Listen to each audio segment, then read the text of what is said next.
جديد من سلسلة Ultimate Programming Tutorial. الفيديو ده عايز أشرح كونسبت سهل أوي بيبين ال relationship ما بين ال multi-dimensional array وال nested for loop. nested for loop. طيب احنا زي ما شرحنا قبل كده إن ال for loop أو ال nested for loop دي هي for loop بس مركبة شوية. بمعنى إن لو حضرتك عندك لو عندك outer index مثلا بيعد بواحد. say لو أنا عندي loop كده هقول int outer index equal to 0 int inner index equal أو مش هنعمل initialization دلوقتي. تمام. هقول for outer index equals to 0 outer index أقل من 3 outer index plus plus وهقول for inner index equals to 0 inner index أقل من 3 inner index plus plus printf star وهنا new line. اللوب دي هتعمل لي ايه؟ لما الاوتر اندكس دي بتعد بواحد الانر لوب دي هتعد كلها. يعني مثلا لما الاوتر اندكس بيبقى 0 الانر اندكس 0 1 2.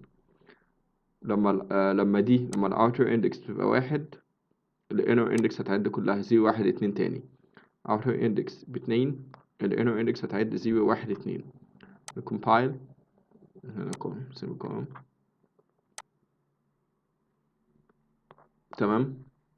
طيب ايه علاقة ده بالمالتي دايمنشنال اري؟ بمنتهى البساطة مع كل عدة للاوتر اندكس دي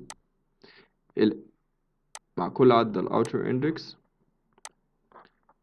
احنا هنأكسس الاريز الخاص بالرو، وبعد ما نأكسس الاريز بالخاص بالرو الانر اندكس هتبتدي العد، ولما تبتدي العد هيحصل incrementing للبوينتر بتاعنا، فهيتنقل من الادرس ده هيروح للادرس ده وبعدين هيروح للادرس ده، وفي كل عدة احنا هنعمل دي ريفرنس. خلصنا الرو ده كله هننزل للرو اللي تحتيه. تمام. هنأكسس الادرس ده دي ريفرنس الفاليو assign inside وبعدين هنincrement. هنأكسس الادرس ده وهنعمل دي ريفرنس الفاليو وبعدين هنأكسس الادرس ده ونعمل دي ريفرنس الفاليو وبعدين هنعمل increment مرة كمان. مع كل increment للرو الاوتر اندكس او الرو اندكس بتزيد بواحد، ولما بيعد الرو اندكس او الاوتر اندكس بواحد كل الكولومز بيحصل لها اكسس للادرسز وبنعمل دي ريفرنس للفاليوز اللي موجوده جوه الادرس دي، وسوري بنعمل دي ريفرنس للادرسز عشان نشوف الفاليوز اللي assigned inside وبنطبع ده على السكرين، وبعد ما نخلص بننزل نيو لاين. تمام. نكتب الكود مع بعض. نمسح ده. هقول say انا عندي int matrix بتريفير دايما لمالتي دايمنشنال array 3 و3. تمام. هقول مثلا int row index عشان ألوب على rows، و int column index عشان ألوب على columns، وبعدين هقول for column index equals to 0 column لا row دي row sorry row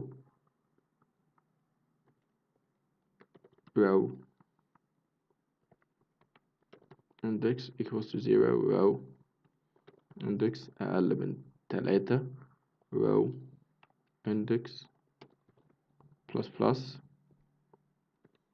وبعدين for column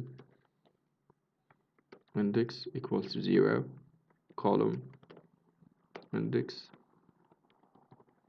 أقل من 3 column index plus plus scanf assign values جوه ال addresses matrix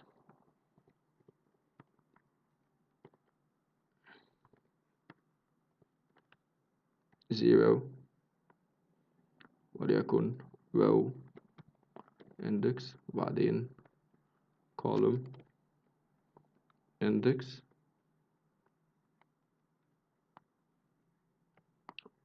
تمام. هنا ايه اللي بيحصل؟ نجيب الرسمة multi dimensional array، روح لي row 0 access أول element وحط value جواها، وبعدين increment access الأدرس التاني وحط value، وأكسس الأدرس التالت وحط value. خلص الrow 0 اللي هي مع أول count للnested for loop، وبعدين روح ل row 1 الأدرس الأولاني، وبعدين assign value الأدرس التاني assign value الأدرس التالت assign value. increment تالت هتروح للأدرس ده وهتأساين الفاليو، والأدرس ده وتأساين الفاليو، والأدرس ده وتأساين الفاليو. تمام.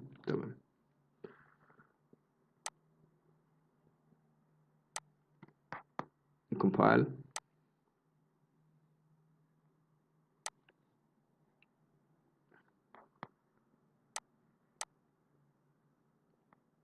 هنا تمام index row index.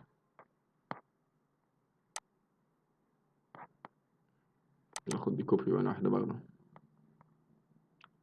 سوري معلش، هشيل دي.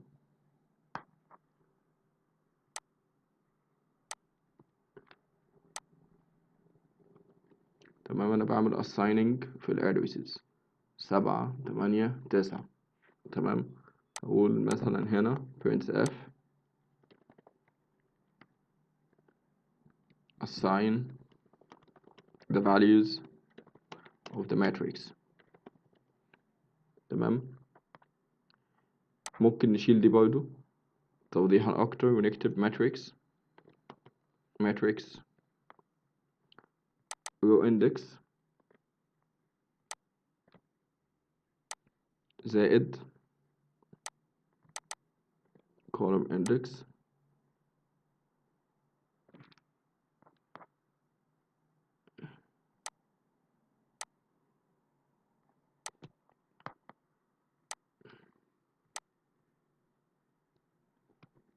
assign values. تمام. عايزين نطبع الفاليوز بره على السكرين، فأقول printf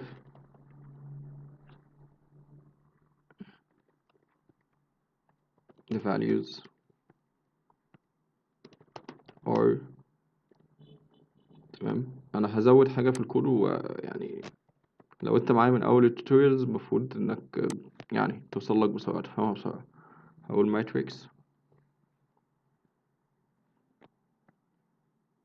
matrix row index وبعدين كده column index بعدين address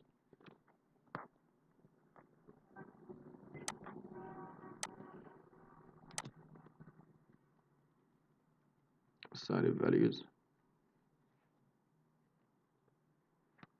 تمام.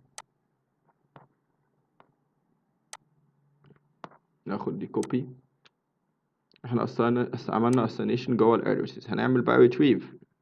فهنقول هنا printf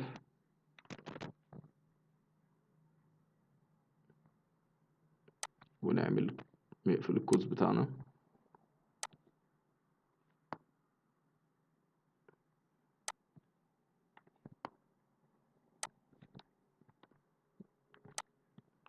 نشوف الفاليوز 1 2 3 4 5 6 7 8 9. تمام. هنا نعمل new line